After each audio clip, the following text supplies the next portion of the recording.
औज़ुबिल्लाहि मिनश्शैतानिर्रजीम बिस्मिल्लाहिर्रहमानिर्रहीम। अस्सलाम वालेकुम मेरे मोहतरम बुज़ुर्गों, दोस्तों। ये हमारे हरीश भाई ने का थंबनेल आप लोग देख सकते हैं कि दुनिया में इतनी तकलीफ़ क्यों है, और फिर नीचे इन्हें टाइटल भी लिखा है, खुदा ने तकलीफ़ वाला निज़ाम क्यों बनाया। वैसे बात तो बहुत दर्द भरी है तकलीफ़ के बारे में, और भाई का सवाल भी है, क्वेश्चन मार्क भी है। इंशाल्लाह मैं कोशिश करूँगा कि भाई को कुरान के हवाले से इनको इस बात का जवाब दे सकूं। वैसे किसी की फीलिंग को हर्ट करना अपना काम नहीं है, मगर लोगों को अल्लाह की तरफ बुलाना अपना काम है। नसीहत करते रहो, तुम नसीहत करने वाले ही हो। जो अक्लमंद है वो तो नसीहत पकड़ेगा, बेखौफ बदबख्त पहलू बचाएगा, जो क़यामत के दिन बड़ी तेज़ आग में दाखिल होगा। तो मैं हरीश भाई को थोड़ी तकलीफ़ को कम करना चाहता हूँ, और इंशाल्लाह कुरान के ज़रिए से उनको अल्लाह की तरफ से खुशी की बात, जो उनके दिल में इस चीज़ का गम है, दुनिया में जो तकलीफ़ है उस बारे में। थंबनेल देख सकते हैं आप लोग कितना दर्द भरा है, और वाकई में दर्द भरा है, मगर अंदर वीडियो में कुछ और बात है। वीडियो हम बाद में देखेंगे, पहले मैं इस थंबनेल में जो दुनिया में इतनी तकलीफ़ क्यों है, इसके बारे में कुरान की आयतों के ज़रिए से कुछ बताना चाहता हूँ हरीश भाई को। तो चलिए इंशाल्लाह मैं कुरान की आयत पढ़ता हूँ। थंबनेल तो आपने पढ़ ही लिया है। ये कुछ आयतें मैंने जमा किया है हरीश भाई को सुनाने के लिए, और इनको उनकी इस तकलीफ़ को थोड़ा सा कम करने के लिए। तो अल्लाह फरमाता है सूरह बलद में आयत नंबर 4 में, हमने इंसान को तकलीफ़ की हालत में रहने वाला बनाया। क्या फरमाया अल्लाह ताला ने? हमने इंसान को तकलीफ़ की हालत में रहने वाला बनाया, और हमने उसको दोनों रास्ते बता दिए, फिर वह घाटी से पर से होकर ना गुज़रा, और तुम क्या जानो कि वह घाटी क्या है। किसी की गर्दन को छुड़ाना, या भूखे को खाना खिलाना, संबंधी या अनाथ को। तो भाइयों, ये ज़िम्मेदारी हमारी बनती है। अल्लाह ने जिन लोग मालदार है, पैसा दिया है, धन दिया है, दौलत दिया है, बेशक अल्लाह ही का दिया हुआ है। तो अल्लाह ताला इसमें फरमा रहा है, किसी गर्दन को छुड़ाना या भूखे को खाना खिलाना, संबंधी या अनाथ को। किसी को ये आयतें सुना के तंज वंज करना नहीं है भाई। इंसान को रास्ता दिखाना है कि इंसान क्या चीज़ है, और इंसान को अल्लाह ने क्यों बनाया, और ये तकलीफ़ दुनिया में है क्यों है, और इसको किस तरीके से दूर किया जा सकता है। तो चलिए मैं आगे आयत पढ़ता हूँ। बाकी आयत को पढ़कर देख के साफ साफ अल्लाह बता रहे हैं, हम समझ सकते हैं, कुछ जान सकते हैं। ज़्यादा तफसील में जाके बताने की ज़रूरत नहीं है, नहीं तो वीडियो बहुत लंबी हो जाएगी। और हमने इंसान को तकलीफ़ की हालत में रहने वाला बनाया, और हमने उसको दोनों रास्ते बता दिए, फिर वे घाटी पर से होके ना गुज़रा, और तुम क्या जानो कि वे घाटी क्या है। किसी की गर्दन को छुड़ाना, या भूखे को खाना खिलाना, संबंधी या अनाथ को। सूरह बलद चैप्टर 90। और जब उनसे कहा जाता है कि अल्लाह ने जो तुमको दिया है उसमें से खर्च करो, तो जिन लोगों ने इनकार किया है वे ईमान लाने वालों से कहते हैं कि हम ऐसे लोगों को खाना खिलाएं जिनको अल्लाह चाहता तो खुद खिला देता। तुम लोग तो खुली गलती में हो। देखो मेरे दोस्तों, अल्लाह फरमा रहा है कि खाना खिलाना चाहिए भूखे लोगों को, गरीब लोगों को। आयत देख के तो आप समझ ही गए होंगे। और जब उनसे कहा जाता है कि अल्लाह ने जो तुमको दिया है उसमें से खर्च करो, तो जिन लोगों ने इनकार किया वे ईमान लाने वालों से कहते हैं कि हम ऐसे लोगों को खाना खिलाएं जिनको अल्लाह चाहता तो खुद खिला देता। तुम लोग तो खुली गलती में हो। सूरह यासीन 48। हाँ, जो मर्द और औरतें और बच्चे बेबस हैं कि न तो कोई चारा कर सकते हैं और न रास्ता जानते हैं, करीब है कि खुदा ऐसे को माफ़ कर दे, और खुदा माफ़ करने वाला और बख्शने वाला है। मेरे दिल में भी एक ख्याल आया था कि बेचारे जो लोग इतनी तकलीफ़ में रहते हैं भूखे रहते हैं, उनके साथ में अल्लाह क्या करेगा। ना रास्ता जानते ना कुछ जानते थे। एक दिन कुरान पढ़ रहा था तो अचानक मुझे ये आयत मिली, तो जब जाके मेरे दिल को थोड़ा सुकून हुआ, मुझे थोड़ी राहत मिली। हाँ, जो मर्द और औरत और बच्चे बेबस हैं कि न तो कोई चारा कर सकते हैं और न रास्ता जानते हैं, करीब है कि खुदा ऐसे को माफ़ कर दे, और खुदा माफ़ करने वाला और बख्शने वाला है। तो हरीश भाई, ज़्यादा टेंशन ना लो, इंशाअल्लाह अल्लाह उन लोग को माफ़ कर देगा और जन्नत अता करेगा। और अगर खुदा अपने बंदों के लिए रोज़ी में फैलावा कर देता तो ज़मीन में फसाद करने लगते, लेकिन वह जिस कदर चाहता है अंदाजे के साथ नाजिल करता है। बेशक वे अपने बंदों को जानता और देखता है। क्या फरमा रहे अल्लाह ताला, बहुत अच्छी बात फरमा रहे हैं, इसमें भी गौर फिक्र करने की चीज़ है। और अगर खुदा अपने बंदों के लिए रोज़ी में फैलावा कर देता तो ज़मीन में फसाद करने लगते, लेकिन वह जिस कदर चाहता है अंदाजे के साथ नाजिल करता है। बेशक वह अपने बंदों को जानता और देखता है। ये लोग तुम्हारे परवरदिगार की रहमत को बाँटते हैं। हमने तो इनकी दरमियानी उनकी रोज़ी दुनियावी ज़िंदगी में बाँट ही दी है, और एक दूसरे पर दर्जे बुलंद किए हैं ताकि एक दूसरे से खिदमत लें। तो देखा मेरे दोस्तों, अगर सबकी रोज़ी में अल्लाह ताला फैलावा कर देता, सब एक बराबर के हो जाते, तो फिर दुनिया का हाल क्या होता। मगर भाई, निज़ाम अल्लाह ही चलाना जानता है बेहतर, किसी के हाथ में दे दे। जैसे आप लोगों ने देखी ही होगी, सलमान खान और अमिताभ की पिक्चर का नाम मैं भूल गया उसका, गॉड टू सी ग्रेट हो, जिसमें सलमान खान को अमिताभ गॉड बनाए, फिर सलमान खान को गॉड बनाया था। सलमान खान तो उल्टे सीधे काम करके दुनिया का बेड़ा गर्क कर देता है, फिर लास्ट में हार मान जाते हैं, भगवान बस तू ही चला सकता है इस दुनिया को, हमारे बस की बात नहीं है। उम्मीद है शायद आपको याद आ गई होगी वो मूवी। खैर, अब तो मूवी में इतना इंटरेस्ट नहीं है, चलिए हम आगे पढ़ते हैं। ये लोग तुम्हारे परवरदिगार की रहमत को बाँटते हैं। हमने तो इनके दरमियान उनकी रोज़ी दुनियावी ज़िंदगी में बाँट ही दी है, और एक दूसरे पर दर्जे बुलंद किए हैं ताकि एक दूसरे से खिदमत लें। और जो माल मता ये लोग जमा करते फिरते हैं, खुदा की रहमत इससे कहीं बेहतर है।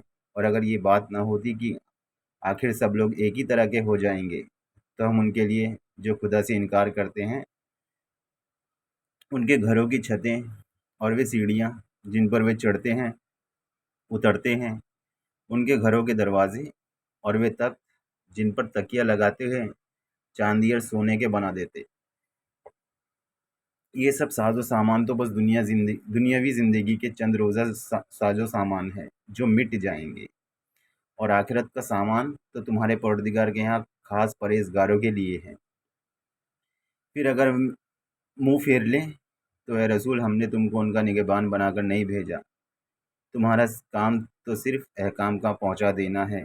और जब हम इंसान को अपनी रहमत का मज़ा चखाते हैं तो इससे खुश हो जाता है, और अगर उनको उन्हीं के हाथों की पहली करतूतों की बदौलत कोई तकलीफ़ पहुंचती है तो सब एहसान भूल जाता है। बेशक इंसान बड़ा नाशुक्र है, बेशक बेशक बड़ा नाशुक्र है इंसान। तो भाई लोग, मैं ज़्यादा तफसील में तो जाना नहीं चाहता। अगर आप लोग इस आयतों में गौर फिक्र करें तो हमें पता चल सकता है कि दुनिया में इतनी तकलीफ़ क्यों है। चलिए वीडियो आगे प्ले करते हैं, हरीश भाई और क्या फ़रमाते हैं देखते हैं। उनका भी फिर हम कुरान की आयतों से जवाब देंगे और हरीश भाई की तकलीफ़ को कम करेंगे। बहुत से लोग भी ऐसे दुनिया में हैं जिनको इस चीज़ पे रहता है कि इतनी दुनिया में दुख तकलीफ़ क्यों है।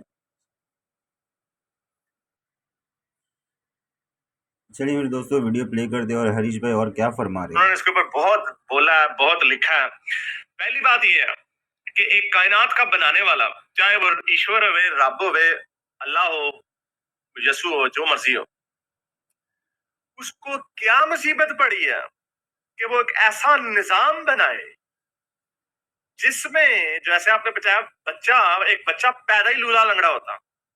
अब उसको क्या मुसीबत है ये? क्या कोई ऐसा निजाम नहीं बना सकता था कि या तो अब ये ऐसे है? अब उसका जवाब भी कई लोग मुसलमान ये देते हैं, वो कहते हैं भाई ये इम्तिहान है। क्या आपने कभी किसी बच्चे को इम्तिहान में बिठाया और आपने उसे कहा कि तुम्हारे पास पेंसिल नहीं है, या तुम्हारी पेंसिल तोड़ दे उस्ताद, और कहे इन सवालों का जवाब दो? और साथ में बच्चा बैठा हुआ, उसके पास पूरी पेंसिल है, उसको तालीम भी अच्छी मिली है, उसको ट्यूटरिंग भी मिली है, उसको टीचर ने लेक्चर्स भी दिए। दूसरे बच्चे को ये ऐसे है कि उसी तरह एक बच्चे को लूला लंगड़ा पैदा कर दिया और उससे वही इम्तिहानात मांगे। फॉर एग्जाम्पल, एक बच्चे को गे पैदा कर दिया। अब गे को हुक्म दिया है कि तुम गे नहीं, तुमने गे काम नहीं करना। अब उसकी जो आजमाइश है वो इंस्टेंटली मेरी आजमाइश से बहुत गुना सख्त हो गई है, क्योंकि मैं स्ट्रेट पैदा हूं। अब मेरी आजमाइश ये तो हो सकती है कि शादी करो फिर सेक्स करो, लेकिन वो बेचारा शादी भी कर ले, वो सेक्स की उसको तस्कीन नहीं मिल सकती क्योंकि वो पैदा ही गे हुआ है। ये प्रॉब्लम। अब ये कितनी है, ये टेस्ट हो ही नहीं सकता। ये मुसलमानों का, ये क्रिश्चियनिटी में भी यही टेस्ट का सवाल है। मेरा ख्याल से हिंदुइज्म वगैरह में ये you can apply the same logic. अगर ईश्वर है उसने बनाया, उसको क्या मुसीबत पड़ी थी कि हमें अपनी एनर्जी लेने के लिए, अब हमें पता है कि आप एनर्जी सन से भी ले सकते हैं, प्लांट जो है सन से एनर्जी लेते हैं और दे गो अबाउट, और हमें भी कोई ऐसा मेथड होता कि अब कई लोग कहते हैं हम तो इसलिए वेजिटेरियन है, अच्छा चलो वेजिटेरियन है तो जो बाकी के जो जानदार है, अब शेर तो वेजिटेरियन नहीं बन सकता। उसने एक वीडियो है बड़ी खतरनाक किस्म की, हाइनाज है, वो मेरा ख्याल विल्ड बीस्ट था मेरा ख्याल, या कोई इम्पाला था मेरा ख्याल, इम्पाला था यार अफ्रीकन बुश में, वो इम्पाला खड़ा हुआ, उसको पेट की आंतड़ें बाहर लटक रही हैं, समझ नहीं आ रही थी वो खड़ा कैसे है, वो एक्सट्रीम ट्रॉमा में था। और उसको जो हाइनाज होते हैं, शेर तो चलो आपकी गुच्छी दबा देता है ना, आपको सफोकेट करके मारता है, लेकिन हाइनाज वगैरह आपकी बोटी बोटी नोच रहे होते हैं व्हाइल यू आर कॉन्शियस। अब किसी डिजाइनर को क्या मुसीबत पड़ी थी कि अजियत वाला सिस्टम बनाया, क्या जरूरत, इसकी एवोल्यूशन से तो हमें प्रॉब्लम पता चलती है एवोल्यूशन से, क्योंकि एवोल्यूशन सर्वाइवल करना है स्पीशीज का, स्पीशीज को जब तक पेन नहीं मिलेगी तब तक, वरना अगर मुझे पेन ना मिलती होती, अगर मरने में कोई तकलीफ ना होती, शेर अगर इम्पाला को तकलीफ ना होती तो वो शेर के सामने जाके बैठ जाता, भूख बड़ी लग रही, चलो भजो है तो खा ले मुझे, तो लेकिन आप वो स्पीशीज सर्वाइव नहीं करती, तो एवोल्यूशन से तो हमें उसकी लॉजिक मिल जाती है। लेकिन आप अगर कोई ऐसी मशीन बनाएंगे, आप फर्ज करें आपके हक में हो, आप रोबोट ऐसा बनाएंगे कि जो वो तकलीफ महसूस कर सके, और आप एक ऐसा सिस्टम बनाएंगे कि दूसरे रोबोट को उसको तकलीफ देनी होगी टू सरवाइव, मजे के लिए नहीं, टू सरवाइव आपको ये मुसीबत है। ये कैसा गंदा निजाम है कि मुझे जिंदा रहने के लिए मुझे बकरे के गले गले काटने, शेर को जिंदा रहने के लिए हिरन की आंतड़े बाहर निकालनी है, और वो तकलीफ में रहेगा। और बच्चे इंसानियों में तो फिर है ना, हमने एक आर्टिफिशियली हमने अपनी सोसाइटी इतनी बेहतर कर ली है कि आप बड़े मजे से हॉस्पिटल जाके चाइल्ड बर्थ देते हैं, पहले तो आधे तो चाइल्ड बर्थ में ही मर जाते थे लोग, ये मॉडर्न साइंस से पहले पहले, नेचर का तो निजाम बड़ा क्रूर है। लेकिन आपकी जो सफरिंग नेचुरल वर्ल्ड में है, जितने जानदार मरते, समझ वाले जानदार, हाथी जो होता है उसका बच्चा मर जाए, वो 10-10 दिन तक हथनी अपने डेड बॉडी के पास से नहीं जाती, वो सोग बना रही होती, तकलीफ में होती है वो हथनी। ऐसी भी है एग्जाम्पल, वीडियोस बनी हुई है जहाँ पे जो हिरन वगैरह होते हैं वो अपनी कुर्बानी दे देते हैं अपने बच्चों के लिए, तो एक वो वाली फोटो की बात नहीं कर रहा, वो झूठी फोटो है, लेकिन इस तरह की वीडियोस भी हैं कि वो अपनी तरफ अटेंशन ड्रॉ करती हैं at the risk of their own life, अपने बच्चे को बचाने, इट मींस दे सफर, इसका मतलब उनकी सफरिंग है। तो आप मुझे ये बताइए सफरिंग का बनाने वाला कौन है, उससे बड़ा कोई इविल कैरेक्टर हो सकता है अगर किसी ने बनाया। No, एक sir. मूवी है पर्च, एक मूवी है पर्च, आप जरूर देखिएगा, बड़ा I watched it, sir. I watched it. हाँ, अब जिन्होंने वो सिस्टम बनाया उन्होंने कहा इंसान के अंदर एक, मूवी पर्च बड़ी मजे की, उन्होंने सिस्टम बनाया कि इंसान के अंदर एक अपना जिबिल्लत है कि उसने वायलेंस करना जरूरत है, उसको एक एवेन्यू दी जाए कि वो, तो वो करते हैं साल में 365 दिन में ना एक दिन वो रखते हैं पर्च का, कि आपने जो कत्ल करना, छुरे मारने, रेप करने, जो करने, आपको कानून की गिरफ्त नहीं होगी उस दिन आपके ऊपर। उसमें भी अमीर लोग बच जाते हैं, अपने बैरिकेड बना लेते हैं, कैसल वगैरह बना लेते हैं, लोहे की दीवारें बना लेते हैं अपने बचने के लिए, लेकिन फिर भी लोग, वो मूवी है, मूवी में है, लेकिन वो कॉन्सेप्ट कितना खतरनाक है कि आपने एक सिस्टम ही ऐसा बना लिया कि आपने ये काम करना ही करना। तो ये सिस्टम कोई बनाने वाला, कोई जो भी हो सकता, इवल जीनियस हो सकता है, लेकिन वो गुड नहीं हो सकता। तो ईवल का जो प्रॉब्लम ऑफ ईवल इतनी बड़ी ईवल है कि सिर्फ इसी प्रॉब्लम को आप देख लें, समझ लें, आपकी अक्ल मान ही नहीं सकती कि कायनात जैसे ब्लैक होल्स बना, इतना क्रिएटिव है वो, उससे ज्यादा क्रिएटिव इंसान है। हमारे पास रोबोट्स आ रहे हैं जो सोलर एनर्जी से चलते हैं, हमारी गाड़ियां सोलर से चलती हैं, हमारे घर सोलर से चलते हैं, और वही एनर्जी आप क्या, हम धूप में बैठ जाए, 5 घंटे धूप में बैठ जाए, चलो जी 1 किलोमीटर चलने की पावर आ गई, यू कुड डू दिस, लेकिन वो एवोल्यूशन इज नॉट पॉसिबल, लेकिन Sir, डिजाइनर में ये पॉसिबल है। that is true, sir. Like, when I तो ये जो भाई हमारे सोलार एनर्जी और जानवरों की बात ऐसे बोले हरीश भाई ने हमारे, कि इम्पाला के अल्लाह का डिज़ाइन ऐसा है कि वो उसको शेर को खाना पड़ रहा है, उसको मारना पड़ रहा है, तो मतलब ऐसा क्यों? सही बात है, बोले ऐसा डिज़ाइन अल्लाह ताला ने क्यों बनाया? क्यों ऐसे जानवरों में भी फितरत है?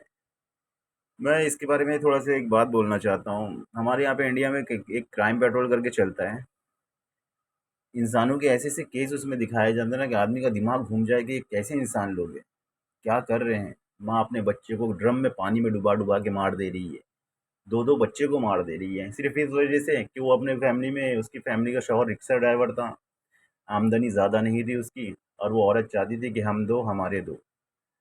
तो वो 2 बच्चों को अपने पानी में डुबा के मार देती है। ऐसे बहुत से केस में दिमाग ख़राब हो जाता है क्राइम पेट्रोल पर देखकर। और एक दिन तो मैं बाइक से जा रहा था, मैं हरीश भाई की बात का वो जानवर की जो बात का है ना, मैं इंशाल्लाह अभी कुरान की आयत से दूँगा, मैं थोड़ी-सी अपनी बात रखना चाहता हूँ। एक दिन मैं बाइक से जा रहा था काम पर, तो मेरे सामने से ना एक बंदा भागते हुए आ रहा है और उसके पीछे 3-4 लोग थे। 3-4 लोग थे, तो मैंने देखा अरे यार! नंगी पीठ था और पैंट उसने पहनी थी। तो मेरी बाइक के पास से गुज़रे भागते हुए उसको डंडा लेके, और मैंने पीछे मुड़ के देखा तो उस बंदे ने डंडा मारा उसके सर के ऊपर और वो वहीं पर जगह पर गिर गया वो बंदा। मेरे को बड़ी तकलीफ़ हुई। अरे! मैं बोला इन लोगों ने ऐसे ऐसे कैसे कर दिया कि उस बंदे को मार दिए। तो मैं भाग के गया, मतलब अभी इन लोग को मैं बताता हूँ, इन लोग की अकल ठिकाने लगाता हूँ, इसी डंडे से इन तीनों के तीनों को बजाता हूँ। जब मैं गया वहाँ पहले तो मैंने उन्हें डंडा छीना और पकड़ा, और जैसे ही मैंने मारने की कोशिश की, मैंने क्यों मार रहे तुम लोग इसको? तो उन लोगों ने मुझे जवाब दिया, मैंने उसके सर पे हाथ रखा, खून निकल रहा था उसके सर से और मेरे दिल में उसके लिए बड़ी दया थी। अरे! मैंने बेचारे को मार दिया, डंडा निकला, खून निकल रहा है, ऐसा-वैसा। तो मैंने जब उन लोगों से पूछा क्यों मार रहे तुम लोग इसको? हाँ, दूर हटो। तो कहने लगे, अरे भाई इसने ऐसी हरकत करी, एक बच्ची के साथ में ये गलत हरकत कर रहा था। बस मेरा दिल वहीं पे बैठ गया। अभी मैं क्या बोलूँ? फिर इतने में वो बंदा उठ के बोलने लगा, भाई झूठ बोल रहे हो। मैं फँस गया दोनों के में, मैं दोनों में सच कौन बोल रहा है? तो बच्चे लोग, वो लोग लड़के लोग भी बोलने लगे, बोले भाई नहीं, हम लोग ने अपनी आँखों से देखा इसलिए हम लोग इसको मार रहे हैं ऐसा। तो मैं बोला अब ये फैसला कौन करे? मेरा दिमाग घूम गया, मेरा पुलिस को बोला, फ़ौरन पुलिस फैसला करेगी। तो ऐसे-ऐसे हादसे दुनिया में हो जाते हैं। चलिए बाकी की आयत मैं कुरान के ज़रिए से हरीश भाई को बताने की कोशिश करता हूँ।